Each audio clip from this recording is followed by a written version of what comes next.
ಗಾಯತ್ರಿ ಮಂತ್ರಕ್ಕಿಂತ ದೊಡ್ಡ ಮಂತ್ರವಿಲ್ಲ ಮತ್ತು ಏಕಾದಶಿ ವ್ರತಕ್ಕಿಂತ ದೊಡ್ಡ ವ್ರತವಿಲ್ಲ. ವೈಕುಂಠವು ಹಿಂದೂ ರಕ್ಷಕ ದೇವರಾದ ವಿಷ್ಣುವಿನ ವಾಸಸ್ಥಾನವಾಗಿದೆ.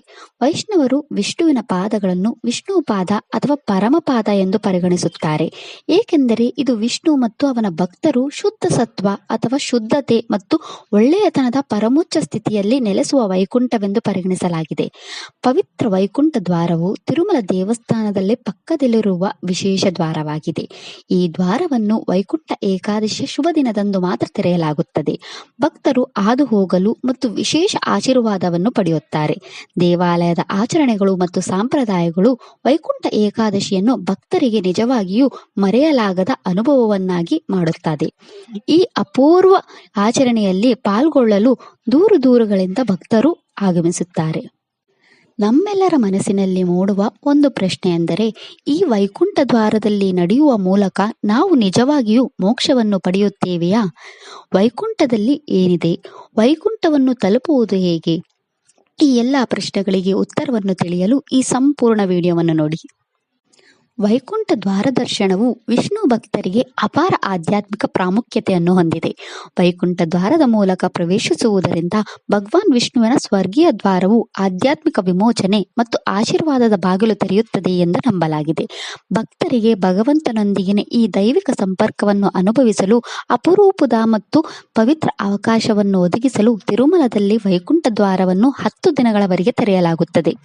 ವೈಕುಂಠ ಏಕಾದಶಿಯಂದು ವೆಂಕಟೇಶ್ವರನಿಗೆ ವಿಶಿಷ್ಟವಾದ ಪೂಜೆಗಳು ಮತ್ತು ಸೇವೆಗಳನ್ನು ದಿನದ ಮುಂಜಾನೆ ಪ್ರಾರಂಭವಾಗುತ್ತವೆ. ಆಚರಣೆಗಳು ವೈಕುಂಠ ದ್ವಾದಶಿಯವರೆಗೆ ಸಾವಿರಾರು ಯಾತ್ರಿಕರನ್ನು ಸೆಳೆಯುವುದನ್ನು ಮುಂದುವರಿಸುತ್ತದೆ. ತಿರುಮಲದಲ್ಲಿ 10 ದಿನಗಳ ಈ ಕಾರ್ಯಕ್ರಮವನ್ನು ಭಕ್ತರಿಗೆ ಈ ದೈವಿಕ ಸಂಪರ್ಕವನ್ನು ಅನುಭವಿಸಲು ಅಪರೂಪದ ಮತ್ತು ಪವಿತ್ರವಾದ ಅವಕಾಶವನ್ನು ಒದಗಿಸುತ್ತದೆ.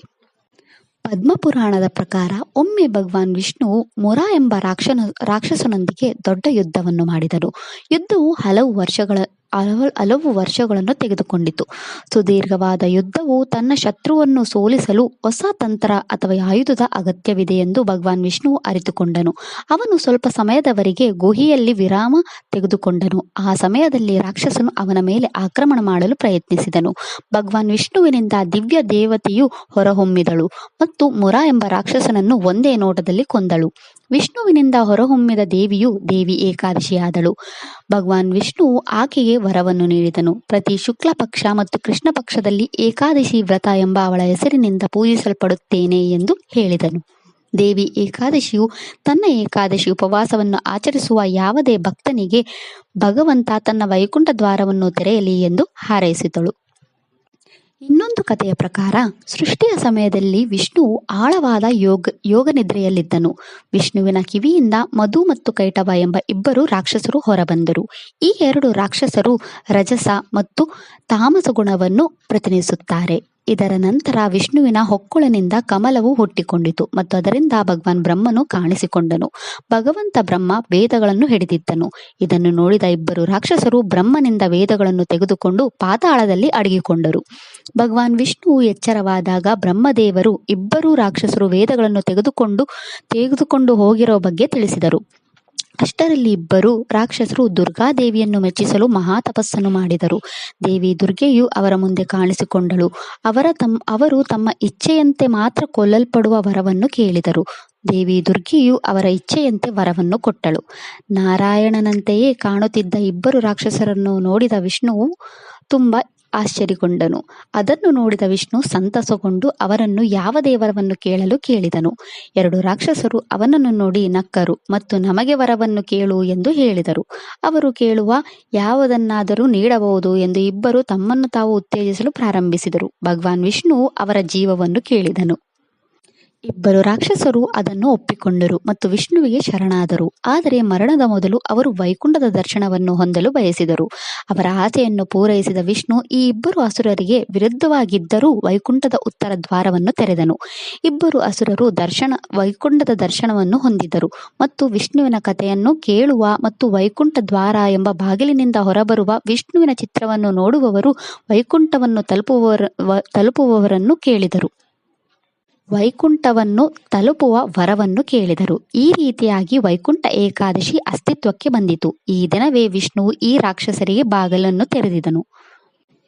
ಈ ಸಂದರ್ಭದ ಆಚರಣೆಗಳು ಎಲ್ಲಾ ವೆಂಕಟೇಶ್ವರ ದೇವಾಲಯಗಳಾದ್ಯಂತ ವ್ಯಾಪಿಸುತ್ತವೆ. ಈ ನಿರ್ದಿಷ್ಟ ಹಬ್ಬಕ್ಕೆ ಪ್ರಮುಖವಾದದ್ದು ಶ್ರೀರಂಗಂನಲ್ಲಿ ವಿಶೇಷವಾಗಿ ಸ್ವರ್ಗದ್ವಾರ ತೆರೆಯುವಿಕೆಗೆ ಹೆಸರುವಾಸಿಯಾಗಿದೆ. ವೆಂಕಟೇಶ್ವರನ ಅತ್ಯಂತ ಪೂಜ್ಯ ನಿವಾಸವನ್ನು ಹೊಂದಿರುವ ತಿರುಮಲ ಬೆಟ್ಟಗಳಲ್ಲಿರುವ ತಿರುಪತಿಯಲ್ಲೂ ಮುಂದಿನ ಪ್ರಾಮುಖ್ಯತೆಯನ್ನು ಪರಿಗಣಿಸಲಾಗಿದೆ. ತಿರುಪತಿಯಲ್ಲಿ ಇರುವ ವೈಕುಂಠ ದ್ವಾರವನ್ನು ಪ್ರಮುಖವಾದುದು ಎಂದು ಪರಿಗಣಿಸಲಾಗಿದೆ. ಶ್ರೀರಂಗನಾಥ ಸ್ವಾಮಿ ದೇವಸ್ಥಾನದಲ್ಲಿ ಶ್ರೀರಂಗಂ ವೈಕುಂಠ ಏಕಾದಶಿ ಆಚರಣೆಗಳು 20 ದಿನಗಳವರೆಗೆ ಇರುತ್ತದೆ. ಇದನ್ನು 2 ಭಾಗಗಳಾಗಿ ವಿಂಗಡಿಸಲಾಗಿದೆ. ವಿಷ್ಣುವು ರಂಗನಾಥನಾಗಿ ತನ್ನ ಮುತ್ತಂಗಿಯಲ್ಲಿ ಭಕ್ತರನ್ನು ಆಶೀರ್ವಾದಿಸುತ್ತಾನೆ ಎಂದು ಪರಿಗಣಿಸಲಾಗಿದೆ. ಈ ಮುತ್ತಂಗಿಯು ಎಲ್ಲ 20 ದಿನಗಳಲ್ಲಿ ಮುತ್ತುಗಳಿಂದ ಮಾಡಿದ ರಕ್ಷಕವಚವನ್ನು ಹೊಂದಿರುತ್ತಾನೆ. ದಶಮಿ ದಿನದಂದು ವೈಕುಂಠ ಏಕಾದಶಿಯ ಹಿಂದಿನ ದಿನ ನಂಪೆರುಮಾಳ್ ಹೆಸರಿನ ಉತ್ಸವ ಮೂರ್ತಿ ಮೋಹಿನಿ ರೂಪದಲ್ಲಿ ಭಕ್ತರನ್ನು ಅನುಗ್ರಹಿಸುತ್ತಾನೆ ಎಂದು ನಂಬಲಾಗಿದೆ. ವೈಕುಂಠ ಏಕಾದಶಿಯಂದು ದಿನದ ವಿರಾಮದ ಸಮಯದಲ್ಲಿ ರಂಗನಾಥನು ವಜ್ರ ಮತ್ತು ರತ್ನಗಳ ಕವಚವನ್ನು ಧರಿಸಿ ಭಕ್ತರನ್ನು ಆಶೀರ್ವಾದಿಸುತ್ತಾನೆ ಎಂದು ಹೇಳಲಾಗುತ್ತದೆ. ರಂಗನಾಥನು ರತ್ನದ ಕವಚವನ್ನು ಧರಿಸಿ ಭಕ್ತರನ್ನು ಆಶೀರ್ವಾದಿಸುತ್ತಾನೆ ಮತ್ತು ಗರ್ಭಗುಡಿಯಿಂದ 1000 ಕಂಬಗಳ ಸಭಾಂಗಣಕ್ಕೆ ಕರೆತರುತ್ತಾನೆ. ಪರಮಪಾದ ದ್ವಾರ ಎಂದು ಕರೆಯಲ್ಪಡುವ ಸ್ವರ್ಗದ್ವಾರವನ್ನು ಈ ದಿನ ತೆಗೆಯಲಾಗುತ್ತದೆ. ಈ ದ್ವಾರವನ್ನು ವರ್ಷಕ್ಕೊಮ್ಮೆ ವೈಕುಂಠ ಏಕಾದಶಿಯಂದು ಮಾತ್ರ ತೆರೆಯಲಾಗುತ್ತದೆ. ಈ ಪರಮಪಾದ ದ್ವಾರದ ಮೂಲಕ ಹೋಗುವವರು ವೈಕುಂಠ ಪ್ರಾಪ್ತಿಯಾಗುತ್ತಾರೆ ಎಂದು ಹೇಳಲಾಗುತ್ತದೆ. ಈ ಕಾರಣಕ್ಕಾಗಿ ಇದನ್ನು ಸ್ವರ್ಗದ್ವಾರ ಎಂದು ಕರೆಯುತ್ತಾರೆ. 2ನೆಯ ದೇವಾಲಯವೆಂದರೆ ತಿರುಮಲ ವೆಂಕಟೇಶ್ವರ ದೇವಸ್ಥಾನವು ತೆಲುಗು ಮಾತನಾಡುವ ಪ್ರದೇಶಗಳಲ್ಲಿ ಮುಕ್ಕೋಟಿ ಏಕಾದಶಿ ಎಂದು ಆಚರಿಸಲ್ಪಡುವ ಇದೇ ರೀತಿಯ ಪರಿಕಲ್ಪನೆಯನ್ನು ಹೊಂದಿದೆ. ತಿರುಮಲವು ಗರ್ಭಗುಡಿಯನ್ನು ಸುತ್ತುವರೆದಿರುವ ವೈಕುಂಠ ದ್ವಾರ ಎಂಬ ವಿಶೇಷ ಪ್ರವೇಶವನ್ನು ಹೊಂದಿದೆ. ದ್ವಾರವನ್ನು ವೈಕುಂಠ ಏಕಾದಶಿಯಂದು ಮಾತ್ರ ತೆರೆಯಲಾಗುತ್ತದೆ ಮತ್ತು ಈ ನಿರ್ದಿಷ್ಟ ದಿನದಂದು ಈ ವೈಕುಂಠ ದ್ವಾರವನ್ನು ಹಾದು ಹೋಗುವ ಯಾವುದೇ ವ್ಯಕ್ತಿ ವೈಕುಂಠವನ್ನು ತಲುಪುತ್ತಾನೆ ಎಂದು ನಂಬಲಾಗಿದೆ. ಈ ದೇವಾಲಯವು ವೈಕುಂಠ ಏಕಾದಶಿಯಂದು ಭಾರೀ ಯಾತ್ರಿಕರನ್ನು ಮತ್ತು ಗಣ್ಯರನ್ನು ವೀಕ್ಷಿಸುತ್ತದೆ. ಶ್ರೀ ಸಂಪ್ರದಾಯದ ರಾಮಾನುಜ ಆಚಾರ್ಯರ ಪ್ರಕಾರ ವೈಕುಂಠವು ಪರಮಪಾದ ಅಥವಾ ನಿತ್ಯ ವಿಭೂತಿ. ಇದು ಶಾಶ್ವತ ಸ್ವರ್ಗೀಯ ಕ್ಷೇತ್ರ ಮತ್ತು ದೈವಿಕ ನಾಶವಾಗದ ದೇವರ ವಾಸಸ್ಥಾನ ಆಗಿದೆ. ವೈಷ್ಣವ ಸಾಹಿತ್ಯದಲ್ಲಿ ವೈಕುಂಠವನ್ನು 14 ಲೋಕಗಳಿಗಿಂತಲೂ ಎತ್ತರ ಕ್ಷೇತ್ರವೆಂದು ವರ್ಣಿಸಲಾಗಿದೆ ಮತ್ತು ವಿಷ್ಣುವಿನ ಭಕ್ತರು ಮುಕ್ತಿಯ ನಂತರ ಸಾಧಿಸುವ ಸ್ಥಳವಾಗಿದೆ.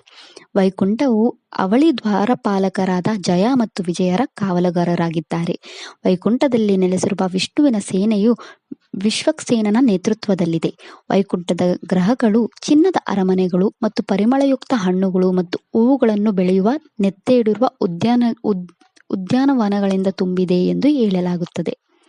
ವೈಕುಂಠದ ಗ್ರಹಗಳು ಸತ್ಯಲೋಕಕ್ಕಿಂತ 2 ಕೋಟಿ ಯೋಜನೆಗಳಷ್ಟು ಎತ್ತರವನ್ನು ಪ್ರಾರಂಭಿಸುತ್ತವೆ. ಅಸ್ತಿತ್ವದಲ್ಲಿರುವ ಹೆಚ್ಚಿನ ಪುರಾಣಗಳು ಮತ್ತು ವೈಷ್ಣವ ಸಂಪ್ರದಾಯಗಳಲ್ಲಿ ವೈಕುಂಠವು ಮಕರ ರಾಶಿಯ ದಿಕ್ಕಿನಲ್ಲಿದೆ. ಇದು ಮಕರ ರಾಶಿಯೊಂದಿಗೆ ಅನುರೂಪವಾಗಿದೆ. ಬ್ರಹ್ಮಾಂಡವನ್ನು ವೀಕ್ಷಿಸುವ ದಕ್ಷಿಣ ಆಕಾಶ ಧ್ರುವದಲ್ಲಿ ವಿಷ್ಣುವಿನ ಕಣ್ಣು ಇರುತ್ತದೆ ಎಂದು ವಿಶ್ವವಿಜ್ಞಾನದ ಒಂದು ಆವೃತ್ತಿ ಹೇಳುತ್ತದೆ. ವೇದಗಳು ವೈಕುಂಠವನ್ನು ಉಲ್ಲೇಖಿಸುವುದಿಲ್ಲ, ಆದರೆ ಋಗ್ವೇದದ ಒಂದು ಶ್ಲೋಕವು ವಿಷ್ಣುವಿನ ಪಾದಗಳನ್ನು ವಿಷ್ಣುವಿನ ಸಂಭಾವ್ಯ ವಾಸಸ್ಥಾನವೆಂದು ಉಲ್ಲೇಖಿಸುತ್ತದೆ. ದೇವತೆಗಳು ಯಾವಾಗಲೂ ವಿಷ್ಣುವಿನ ಪರಮ ಪಾದಗಳ ಕಡೆಗೆ ನೋಡುತ್ತಿರುತ್ತಾರೆ. ವೈಕುಂಠ ಮತ್ತು ಅದರ ಗುಣಲಕ್ಷಣಗಳನ್ನು ಭಾಗವತ ಪುರಾಣದಲ್ಲಿ ವಿವರಿಸಲಾಗಿದೆ. ಶ್ರೀಮದ್ ಭಾಗವತ್ ಪುರಾಣದ ಪ್ರಕಾರ 15 ವಿಧದ ಲೋಕಗಳಿವೆ. 7 ಲೋಕಗಳು ಉನ್ನತ ಮಟ್ಟದ ಭೌತಿಕ ಪ್ರಪಂಚಗಳಾಗಿವೆ. ಅವುಗಳು ಸತ್ಯಲೋಕ, ತಪಲೋಕ, ಜನಲೋಕ, ಮಹುರ್ಲೋಕ, ಸ್ವರಲೋಕ, ಭೂರ್ಲೋಕ ಮತ್ತು ಭೂಲೋಕ. ಮತ್ತು ಕೆಳಗಿನ ಪ್ರದೇಶಗಳಲ್ಲಿ ನೆಲೆಗೊಂಡಿರುವ 7 ಲೋಕಗಳು ಉದಾಹರಣೆಗೆ ಅವುಗಳೆಂದರೆ ತಲಲೋಕ, ವಿತಾಲಲೋಕ, ಸುತಾಲಲೋಕ, ತಲಾತಲಲೋಕ, ಮಹಾತಲಲೋಕ, ರಸಾತಲ ಮತ್ತು ಪಾತಾಳ. ಬ್ರಹ್ಮಲೋಕ ಎಂದು ಕರೆಯಲ್ಪಡುವ ಸತ್ಯಲೋಕವು ಭೌತಿಕ ವಿಶ್ವದಲ್ಲಿ ಅತ್ಯುನ್ನತ ಲೋಕವಾಗಿದೆ. ಇದು ಸತ್ಯದ ನೆಲೆಯಾಗಿದೆ. ಅಲ್ಲಿ ಆತ್ಮಗಳು ಪುನರ್ಜನ್ಮದ ಅಗತ್ಯದಿಂದ ಬಿಡುಗಡೆಯಾಗುತ್ತವೆ. ತಪಲೋಕವು ತಪಸ್ಸಿನ ವಾಸಸ್ಥಾನವಾಗಿದೆ. ಜನಲೋಕವು ಅಥವಾ ಜ್ಞಾನಲೋಕವು ಬ್ರಹ್ಮದೇವನ ಪುತ್ರರ ವಾಸಸ್ಥಾನವಾಗಿದೆ. ಮಹುರ್ಲೋಕವು ಮಹಾನ್ ಋಷಿಗಳು ಮತ್ತು ಇತರ ಋಷಿಗಳ ವಾಸಸ್ಥಾನವಾಗಿದೆ. ಸ್ವರಲೋಕ ಅಥವಾ ಸ್ವರ್ಗಲೋಕವು ಸೂರ್ಯ ಮತ್ತು ಧ್ರುವ ನಕ್ಷತ್ರದ ನಡುವಿನ ಲೋಕವಾಗಿದೆ. ಇದು ಇಂದ್ರನ ಸ್ವರ್ಗ. ದೇವತೆಗಳು, ಋಷಿಗಳು, ಗಂಧರ್ವರು ಮತ್ತು ಅಪ್ಸರೆಯರು ಇಲ್ಲಿ ವಾಸಿಸುತ್ತಾರೆ. ಈ ಸ್ಥಳವು ಸ್ವರ್ಗೀಯ ಭಾವ ಭಾವ ಪರವಶತೆಯಿಂದ ತುಂಬಿದೆ. ಅಲ್ಲಿ ಎಲ್ಲ ಹಿಂದೂ ದೇವರುಗಳು ದೇವರ ರಾಜನಾದ ಇಂದ್ರನೊಂದಿಗೆ ವಾಸಿಸುತ್ತಾರೆ. ಭೂರ್ಲೋಕ ಅಥವಾ ಪಿತೃಲೋಕವು ಸೂರ್ಯ, ಗ್ರಹಗಳು, ನಕ್ಷತ್ರಗಳು ಸ್ಥಳವಾಗಿದೆ ಮತ್ತು ಭೂಮಿ ಮತ್ತು ಸೂರ್ಯನ ನಡುವಿನ ಅಂತರವಾಗಿದೆ. ಇದು ನಿಜವಾದ ಪ್ರದೇಶವಾಗಿದ್ದು ವಾತಾವರಣ, ಆತ್ಮ ಮತ್ತು ಸತ್ವದ ಸ್ಥಳವಾಗಿದೆ. ಇದು ನಮ್ಮ ಪಿತೃಗಳು ವಾಸಿಸುವ ಸ್ಥಳವಾಗಿದೆ. ಭೂಲೋಕ ಅಥವಾ ಭೂಲೋಕವು ಭೂಮಿಯು ವಾಸಿಸುವ ಸ್ಥಳವಾಗಿದೆ. ವಿಷ್ಣು ಪುರಾಣದ ಪ್ರಕಾರ ಭೂಮಿಯು ವಿಶ್ವದಲ್ಲಿ ನೆಲೆಗೊಂಡಿರುವ ಸಾವಿರಾರು ಶತಕೋಟಿ ಆಕ್ರಮಿತ ಪ್ರಪಂಚಗಳಲ್ಲಿ ಒಂದಾಗಿದೆ. 7 ಕೆಳಮಟ್ಟದ ಪ್ರಪಂಚಗಳು ಹೀಗಿವೆ. ಅತಲ ಲೋಕ ಅಲೌಕಿಕ ಶಕ್ತಿಗಳನ್ನು ಹೊಂದಿರುವ ಮಾಯೆಯ ಮಗನಾದ ಬಲನು ಆಳುತ್ತಾನೆ. ವಿತಲ ಲೋಕವನ್ನು ಭಗವಾನ್ ಶಿವನ ಅವತಾರವಾದ ಹರಭಾವ ದೇವರು ಆಳುತ್ತಾರೆ. ಈ ಸ್ಥಳದ ನಿವಾಸಿಗಳು ಈ ಪ್ರದೇಶದಿಂದ ಚಿನ್ನದಿಂದ ಅಲಂಕರಿಸಲ್ಪಟ್ಟಿರುತ್ತಾರೆ. ಸುತಲ ಲೋಕವು ಸದ್ಗುಣಶೀಲ ರಾಕ್ಷಸ ರಾಜ ಮಹಾಬಲಿಯ ರಾಜ್ಯವಾಗಿದೆ. ತಲಾತಲ ಲೋಕವು ರಾಕ್ಷಸ ವಾಸ್ತುಶಿಲ್ಪಿ ಮಾಯಾಸುರನ ರಾಜ್ಯವಾಗಿದೆ. ಮಹಾತಲ ಲೋಕವು ಕದ್ರುವಿನ ಮಕ್ಕಳಾದ ಅನೇಕ ನಾಗಸರ್ಪಗಳ ವಾಸಸ್ಥಾನವಾಗಿದೆ. ರಸತಲ ಲೋಕವು ದಾನವರು ಮತ್ತು ದೈತ್ಯರ ನೆಲೆಯಾಗಿದೆ. ಪಾತಾಳ ಲೋಕವು ಭೌತಿಕ ಬ್ರಹ್ಮಾಂಡದ ಅತ್ಯಂತ ಕೆಳಗಿನ ಪ್ರದೇಶವಾಗಿದೆ. ವಾಸುಕಿ ಈ ನಗರದ ಈ ನಾಗ ಪ್ರದೇಶದ ಆಡಳಿತಗಾರ. ಇಲ್ಲಿ ನಾಗಗಳು ವಾಸಿಸುತ್ತವೆ. ಈ ಎಲ್ಲಾ ಲೋಕಗಳ ಮೇಲೆ ವೈಕುಂಠ ಲೋಕವಿದೆ ಮತ್ತು ವೈಕುಂಠದ ಮೇಲಿರುವ ಲೋಕವು ಗೋಲೋಕ. ಭಗವಾನ್ ಶ್ರೀಕೃಷ್ಣನು ಅಲ್ಲಿ ನೆಲೆಸಿದ್ದಾನೆ. ಭಾಗವತ ಪುರಾಣದ ಪ್ರಕಾರ ವೈಕುಂಠವು ವಿಷ್ಣುವು ದೇವಿ ಮಹಾಲಕ್ಷ್ಮಿಯೊಂದಿಗೆ ನೆಲೆಸಿರುವ ಅತ್ಯುನ್ನತ ಕ್ಷೇತ್ರವಾಗಿ ಎಲ್ಲಾ ಲೋಕಗಳಿಗೆ ಆರಾಧ್ಯವಾಗಿದೆ. ಇದು ಕತ್ತಲೆ ಮತ್ತು ಸಂಸಾರ ಪ್ರಪಂಚವನ್ನು ಮೀರಿದ ಅತ್ಯಂತ ಎತ್ತರದ ಪ್ರದೇಶವಾಗಿದೆ. ಆ ಸ್ಥಳವನ್ನು ತಲುಪುವ ಶಾಂತಿಯುತ ತಪಸ್ವಿಗಳು ಹಿಂತಿರುಗುವುದಿಲ್ಲ. ವೈಕುಂಠದ ನಿವಾಸಿಗಳು ಭೌತಿಕ ದೇಹಗಳನ್ನು ಹೊಂದಿಲ್ಲ, ಆದರೆ ಶುದ್ಧ ರೂಪಗಳನ್ನು ಹೊಂದಿದ್ದಾರೆ. ಈ ರೂಪಗಳು ವಿಷ್ಣುವಿನಂತೆಯೇ ನಾರಾಯಣ ಎಂದು ಕರೆಯಲ್ಪಡುತ್ತಾರೆ. ವೈಕುಂಠಕ್ಕೆ ಭಕ್ತರಿಗೆ ಪ್ರವೇಶ ನೀಡಲು ವಿಷ್ಣುವು ಈ ಪವಿತ್ರ ದ್ವಾರಗಳನ್ನು ತೆರೆದರು. ದ್ವಾರವು ವರ್ಷವಿಡೀ ಮುಚ್ಚಿರುತ್ತದೆ ಮತ್ತು ವೈಕುಂಠ ಏಕಾದಶಿಯ ಪವಿತ್ರ ದಿನದಂದು ಮಾತ್ರ ತೆರೆಯಲಾಗುತ್ತದೆ. ಈ ಮಂಗಳಕರ ದಿನದಂದು ಈ ದ್ವಾರದ ಮೂಲಕ ಹಾದು ಹೋಗುವುದರಿಂದ ನಮ್ಮ ಪಾಪಗಳು ನಾಶವಾಗುತ್ತವೆ ಮತ್ತು ಮೋಕ್ಷ ಮತ್ತು ಆಧ್ಯಾತ್ಮಿಕ ಆಶೀರ್ವಾದವನ್ನು ತರುತ್ತದೆ ಎಂದು ಭಕ್ತರು ನಂಬುತ್ತಾರೆ. ದೇವತೆಗಳಿಗೆ ಇಡೀ ವರ್ಷವು ಒಂದು ದಿನಕ್ಕೆ ಸಮಾನವಾಗಿರುತ್ತದೆ. ಮಾರ್ಗಶಿರ ಮಾಸ ಸೂರ್ಯನ ಉತ್ತರದ ಪ್ರಯಾಣದ ಆರಂಭದ ಮೊದಲು ದೇವತೆಗಳಿಗೆ ದಿನದ ವಿರಾಮದ 1 ಗಂಟೆ ಮೊದಲು ಮಹಾವಿಷ್ಣು ಕಣ್ಣು ತೆರೆಯುವ ಸಮಯವಾಗಿದೆ. ಭಗವದ್ಗೀತೆಯಲ್ಲಿ ಕೃಷ್ಣನು ಅರ್ಜುನನಿಗೆ ಹೇಳುತ್ತಾನೆ, ನಾನು ಎಲ್ಲಾ ಮಾಸಗಳಲ್ಲಿ ಮಾರ್ಗಶಿರ ಮಾಸನಾಗಿದ್ದೇನೆ. ಭಾಗವತದಲ್ಲಿ ನಾರದನು ಧ್ರುವ ಮಹಾರಾಜನಿಗೆ ಹೇಳುತ್ತಾನೆ, ನಿಮ್ಮ ಪೂರ್ವಜರು ಅಥವಾ ಬೇರೆ ಯಾರು ಅಂತಹ ಅತೀಂದ್ರಿಯ ವೈಕುಂಠ ಗ್ರಹವನ್ನು ಸಾಧಿಸಲಿಲ್ಲ. ಭಗವಾನ್ ವಿಷ್ಣುವು ನೆಲೆಸಿರುವ ವಿಷ್ಣುಲೋಕ ಎಂದು ಕರೆಯಲ್ಪಡುವ ಗ್ರಹವು ಎಲ್ಲಕ್ಕಿಂತ ಉನ್ನತವಾಗಿದೆ. ಇದು ಬ್ರಹ್ಮಾಂಡದೊಳಗಿನ ಎಲ್ಲಾ ಎತ್ತರ ಗ್ರಹಗಳ ನಿವಾಸಗಳಿಗಿಂತ ಪೂಜಿಸಲ್ಪಡುತ್ತದೆ. ಭಕ್ತರು ಅಲ್ಲಿಗೆ ಬಂದು ವಿಷ್ಣುವಿನೊಂದಿಗೆ ಶಾಶ್ವತವಾಗಿ ವಾಸಿಸುತ್ತಾರೆ. ಚಿನ್ನ ಮತ್ತು ವಜ್ರದಿಂದ ಮಾಡಿದ್ದ ವೈಕುಂಠದಲ್ಲಿ 7 ದ್ವಾರಗಳಿವೆ. ಭಗವಾನ್ ನಾರಾಯಣ ಮತ್ತು ಮಹಾಲಕ್ಷ್ಮಿ ದರ್ಶನಕ್ಕಾಗಿ 7 ಪ್ರವೇಶ ದ್ವಾರಗಳ ಮೂಲಕ ಹಾದು ಹೋಗಬೇಕು. 6 ದ್ವಾರಗಳನ್ನು ಋಷಿಗಳು ಸೇವೆ ಮಾಡುತ್ತಾರೆ. 7ನೇ ದ್ವಾರದಲ್ಲಿ ಜಯ ಮತ್ತು ವಿಜಯ ಎಂಬ ಅವಳಿ 2 ದ್ವಾರಪಾಲಕರು ಇದ್ದಾರೆ. ವೈಕುಂಠವು ನಾರಾಯಣನ ವಾಸಸ್ಥಾನವಾಗಿದೆ. ಪರಮಪ್ರಭು, ಪರಮ ಸೃಷ್ಟಿಕರ್ತ, ಸಂರಕ್ಷಕ ಮತ್ತು ವಿಧ್ವಂಸಕ, ಎಲ್ಲಾ ಕಾರಣಗಳಿಗೆ ಕಾರಣ, ಎಲ್ಲ ಅಸ್ತಿತ್ವಗಳ ಬೀಜ. ವೈಕುಂಠ ಲೋಕವು ಮುಂಭಾಗದಿಂದ 7 ಮತ್ತು ಹಿಂಭಾಗದಿಂದ 1 ಪ್ರವೇಶ ದ್ವಾರವನ್ನು ಹೊಂದಿದೆ. ನಾರಾಯಣನ ಪಾದಕಮಲಗಳಿಗೆ ತನ್ನ ಇಚ್ಛೆಯನ್ನು ಒಪ್ಪಿಸುವ ಅಥವಾ ಸಲ್ಲಿಸುವವನು ಅಲ್ಲಿಗೆ ಹೋಗುತ್ತಾನೆ. ಇದು ಅತ್ಯುನ್ನತ ಮತ್ತು ಸರ್ವೋಚ್ಚ ಉದ್ದೇಶವಾಗಿದೆ. ಈ ಅತ್ಯುನ್ನತ ನಿವಾಸ ಎಲ್ಲ ಹಿಂದೂಗಳ ಸರ್ವೋಚ್ಚ ಗುರಿಯಾಗಿದೆ. ಭಗವಾನ್ ವಿಷ್ಣುವಿನ ವಾಸಸ್ಥಾನವಾದ ವೈಕುಂಠದ 7 ದ್ವಾರಗಳು ನಮ್ಮಲ್ಲಿರುವ 7 ಚಕ್ರಗಳನ್ನು ಸಂಕೇತಿಕವಾಗಿದೆ ಮತ್ತು ವಿಷ್ಣುವಿನ ಮುಂದೆ ಕುಳಿತಿರುವ ಲಕ್ಷ್ಮಿಯು ವಿಷ್ಣು ಮತ್ತು ಆದಿಶೇಷನ ಸಾತ್ವಿಕ ಕುಂಡಲಿನಿ ಶಕ್ತಿಯಾಗಿದ್ದು, ವಿಷ್ಣುವು ಮಲಗಿರುವ ಬೃಹತ್ ಹಾವು ತಾಮಸಿಕ ಕುಂಡಲಿನಿಯನ್ನು ಶಕ್ತಿಯಾಗಿದೆ. ಲಕ್ಷ್ಮಿಯು ಸಾತ್ವಿಕ ಕುಂಡಲಿನಿ ಶಕ್ತಿಯಾಗಿದ್ದಾಳೆ ಮತ್ತು ಆದಿಶೇಷನು ವಿಷ್ಣುವಿನ ಮಲಗಿರುವ ಬೃಹತ್ ಹಾವು ತಾಮಸಿಕ ಕುಂಡಲಿನಿ ಶಕ್ತಿಯಾಗಿದ್ದು, ಭೋಗ ಅಥವಾ ಮೋಕ್ಷವನ್ನು ಸಾಧಿಸುವ ಬಯಕೆಗಳ ಈಡೇರಕ್ಕಾಗಿ ಬದಲಾಗಿ ಅವನು ಋಷಿಗಳಿಂದ ಪಡೆಯುತ್ತಾನೆ. ಈ ಶಕ್ತಿಯನ್ನು ರಾಕ್ಷಸರನ್ನು ಶಿಕ್ಷಿಸಲು ಬಳಸಲಾಗುತ್ತದೆ. ವೈಕುಂಠ ಲೋಕದಲ್ಲಿ ಶ್ರೀಹರಿಯ ಶುದ್ಧ ಭಕ್ತರೆಲ್ಲರೂ ಆಧ್ಯಾತ್ಮಿಕ ಗ್ರಹಗಳಲ್ಲಿ ನೆಲೆಸಿದ್ದಾರೆ. ಭೌತಿಕ ಗ್ರಹಗಳ ಎಲ್ಲಾ ನಿವಾಸಿಗಳು ಅವರನ್ನು ಪೂಜಿಸುತ್ತಾರೆ. ವೈಕುಂಠವನ್ನು ಪ್ರವೇಶಿಸುವವನು ವಿಷ್ಣುವಿನೊಂದಿಗೆ ಶಾಶ್ವತವಾಗಿ ವಾಸಿಸುತ್ತಾನೆ.